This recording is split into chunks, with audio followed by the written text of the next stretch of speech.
Hi guys, so I just wanted to go over what we're going to be doing today for the literary discussions and pointing out how you're being evaluated.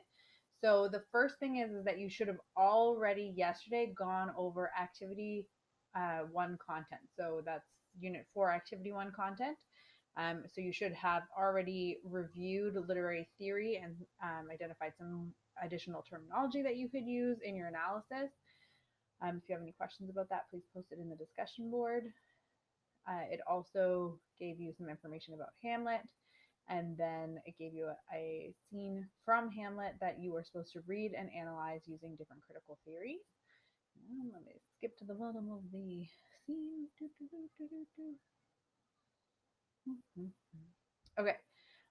Then it gave you some additional things to watch and read. And then you were supposed to go, so the extra readings are here to help you develop your analysis. Okay, so that was all things you should have read yesterday. Today, in assignment number 1,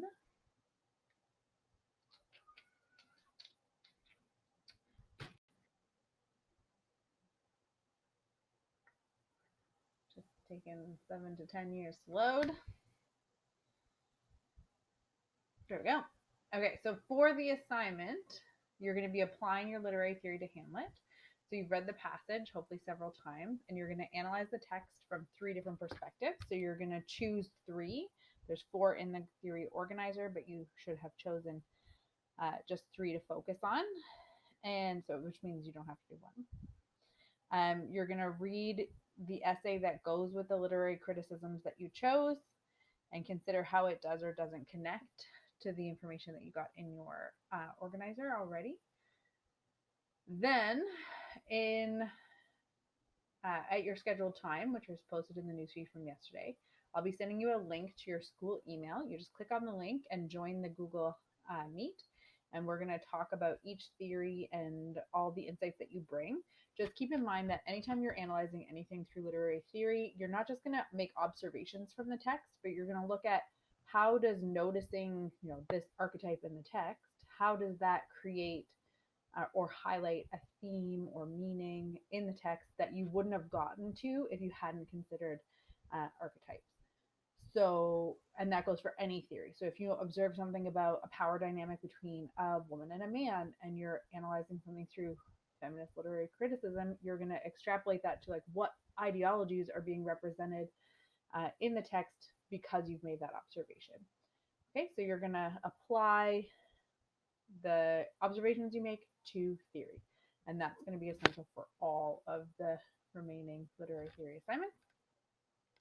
The way that you're being evaluated during the discussion is going to be an oral communication mark as well as reflecting on your um, literary theory. So I'm going to give you feedback on how well you understand literary theory, but you are going to be evaluated on your speaking skills. So you could get on the Google discussion and not make a lot of sense and say terribly inaccurate things about literary theory. And I will give you feedback on that and say you really need to brush up on post colonial theory because you are not applying it properly, but it's not going to impact your mark. What will impact your mark is how well you explain your ideas and communicate them.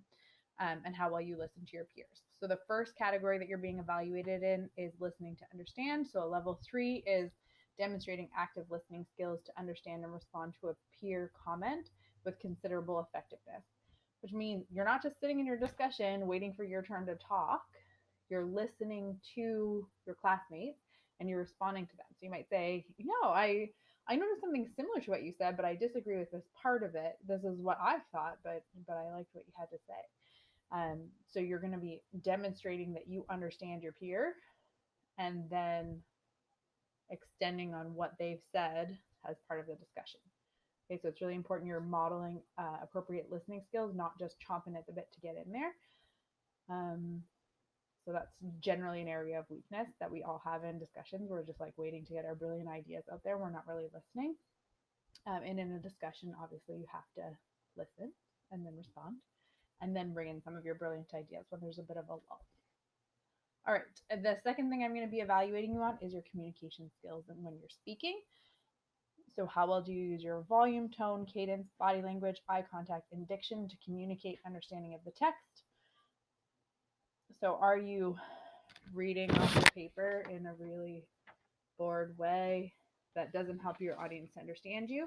Or did you make a couple of notes and you're engaging with the camera, right? So, you're making eye contact, really trying to see um, how your audience is responding to you. So even if you're not looking right into the camera, like I'm not going to be paranoid about that, but I need to see that you're looking at your screen, at your peers in the discussion when they're talking.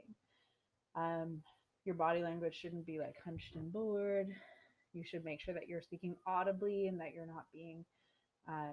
not mumbling or um, speaking too quietly. Those are all things that would impact your oral communication, Mark. And also, if the ideas you're expressing are organized and clear, that would be evaluated in this section too. So if it's not making any sense, like if you're jumping around in your topic and it's not organized, then that might have an impact. The last thing you're being evaluated on is going to be a reflection. So as soon as the assignment is over tomorrow, when you get off the Google Hangout, you're going to go into a document and you're going to submit a short 150 to 200 word debrief on how well you think the discussion went, and what you and other students could do to improve your speaking and listening skills, um, to analyze a text. Okay, so what could you do differently next time to maybe pull more information out of each other, to share your ideas better, or help for you to help each other to build to a deeper place of analysis through discussion. Okay. If you have any questions about the assignment, please post them in the discussion board. Obviously, I will not be able to answer a lot of questions while I'm in discussions. So expect a delay if you have a question during an assigned hangout time.